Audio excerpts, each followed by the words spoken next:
রাধে রাধে সকলকে। সবাই কেমন আছো? আশা করছি সবাই খুব ভালো আছো। জানিও যে এই ভিডিওর ফুটেজটা কেমন আসছে, কারণ এটা আমি আমার ছোট্ট একটা ক্যামেরা দিয়ে শুটিংটা করছি। তো আজকের বিষয় হলো যে সবাই আমাকে কম বেশি এই প্রশ্নটা করে যে আমরা কেন এত কষ্ট পাচ্ছি, মানে আমরা কি পাপ করেছি যার কারণে এত এত বেশি কষ্ট আমাদেরকে ভোগ করতে হচ্ছে। ঈশ্বর আমাদের কোন পাপের শাস্তি দিচ্ছে? তো আমরা যে কষ্টটা পাই বা যে কষ্টটা করি, এটা আমরা ভাবছি যে ঈশ্বর বোধহয় আমাদেরকে দিচ্ছেন, বা আমরা এই কষ্টের বোধহয় জন্য কোনো পাপ করে বসে আছি, বা কোনো কাজ করছি এমন যেটা থেকে বুঝতে পারছি না যে পাপ কতটা করে ফেলছি, বা সেই কাজের ভিতর কোন কোন কাজগুলো পাপের কাজ, কোন কোন কাজগুলো পুণ্যের কাজ, এগুলো বুঝতে পারছি না। এবার আমরা বেসিক্যালি সবাই চাই এই জিনিসটা যে আমরা শুধু পুণ্য অর্জন করব, পাপটা যাতে অর্জন না হয়। কিন্তু কিছু কিছু কাজে আমাদের অটোমেটিক্যালি পাপ সঞ্চয় হয়ে যায়। এবার যেটা আমরা কন্ট্রোল করতে পারি না, এটা কন্ট্রোল করব কিভাবে? এই প্রশ্ন আমাদের সারাক্ষণ মাথায় ঘুরতে থাকে। তো আমরা নিশ্চয়ই ভগবান নই যে বিচার করে ফেলবো কোনটা পাপ কোনটা পুণ্য বা কতটা কী করা উচিত। আমরা এটা বিচার বিবেচনা করতে পারি না বলেই আমাদের ভিতর, আমাদের মনের ভিতর এত দ্বিধা, এত দ্বন্দ্ব, সব কিছু চলতেই থাকে।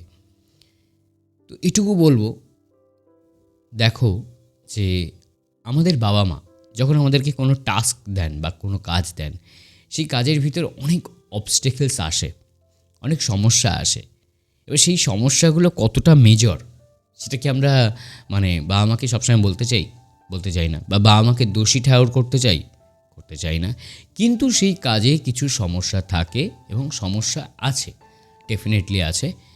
তো বাবা মা সবটা জানার পরও তারা সেই কাজটা করেছেন। তারা জানেন যে কোন কাজটা করলে আমাদের ভালো হবে, কোন কাজটা করলে খারাপ হবে। সবটা জেনে বুঝে আমাদেরকে সেই কাজের ভিতর দিয়েছেন, নিয়োগ করেছেন। তো ঈশ্বরের ক্ষেত্রটাও তাই, তিনি সবটা জেনে বুঝে আমাদের সেই কাজের ভিতরে দিয়েছেন। আমরা যদি ঈশ্বরের নাম জপ করতে করতে সেই কাজটা করতে থাকি, তাহলে সেই কাজের যে নেগেটিভসগুলো সেগুলো অনেক অংশেই কেটে যায়, আর নতুন কিছু শেখা হয়। এবার কতটা কষ্ট আমরা সহ্য করতে পারবো সেটা যেমন আমাদের বাবা মা জানেন যে আমার সন্তান এতটা বেশি কষ্ট করতে সে পারবে, সেই জেনেই একটা কাজের ভার দেন যে এই কাজটা সে করতে পারবে, তার যোগ্য যখন মনে করেন তখন সেই কাজের যখন ভার দেন, ঈশ্বর আমাদেরকে মনে করেন যে এ এতটা কষ্ট সহ্য করতে পারবে, তার মানে এ এতটা বেশি সফল হওয়ার ক্ষমতা রাখে, এবং তাই একে এতটা কষ্ট দিচ্ছি। কারণ বিষয়টা কেমন বলো তো, অনেকটা ওই মিলিটারিতে সবাই তো চান্স পায় না, কিন্তু যারা চান্স পায় তাদেরকে সেই লেভেলের টাফনেসের ভিতর দিয়ে, টাফনেস উইথ ট্রেনিং, সেটার ভিতর দিয়ে তাদেরকে যেতে হয়, তারপর তারা সেই জায়গাটা পায়। কিন্তু সবাই যারা মিলিটারি পরীক্ষা দিতে যাচ্ছে তারা কি সবাই চান্স পাচ্ছে না। সেরকম তুমি যে কষ্ট পাচ্ছ সে জেনে রেখে দিও, যদি সে ঈশ্বরের নাম করো তাহলে তুমি অনেক ভাগ্যবান যে ঈশ্বর তোমায় কিছু বানাতে চাইছেন। দেখবে একটা ছোট্ট কাঁচকে সেখানে আঘাত লাগলেই ভেঙে যায়, আবার কিছু কাঁচ আছে গুলি লাগার পরও কিচ্ছু হয় না, বুলেট প্রুফ কাঁচ। সেই কাঁচগুলো কীভাবে তৈরি করা হয়? সেই কাঁচগুলোকে তৈরি করার সিস্টেম হলো একবার ঠান্ডা জল, একবার গরম। তাতানো হচ্ছে একবার ঠান্ডা জলে চোবানো হচ্ছে, তাতানো চোবানো, এইভাবে গরম ঠান্ডা করে করে সেই জিনিসটাকে একদম খাঁটি করা হয়।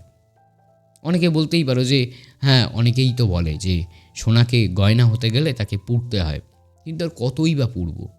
সেই লিমিটেশনটা কি তুমি ঠিক করে দেবে? বা তুমি জেনে যাবে যে আমি আর কতটা ছুটলে রেসটা কমপ্লিট হবে না। এটা মাঠের দৌড় না যে 2 কিলোমিটার ছুটতে হবে, তুমি আগে থেকে জেনে আছো। এটা জীবনের কর্ম। এই জায়গায় কতটা ছুটতে হবে, কতটা স্যাক্রিফাইস করতে হবে, কতটা করলে তুমি ফল পাবে, এই বিষয়টা কোনোটাই তোমার আমার কারোর হাতে নেই। যার হাতে আছে তাকে স্মরণ করো, তার নাম জপ করো, দেখবে একদিন সব ঠিক হয়ে যাবে। সবাই ভালো থেকো, সুস্থ থেকো। রাধে রাধে।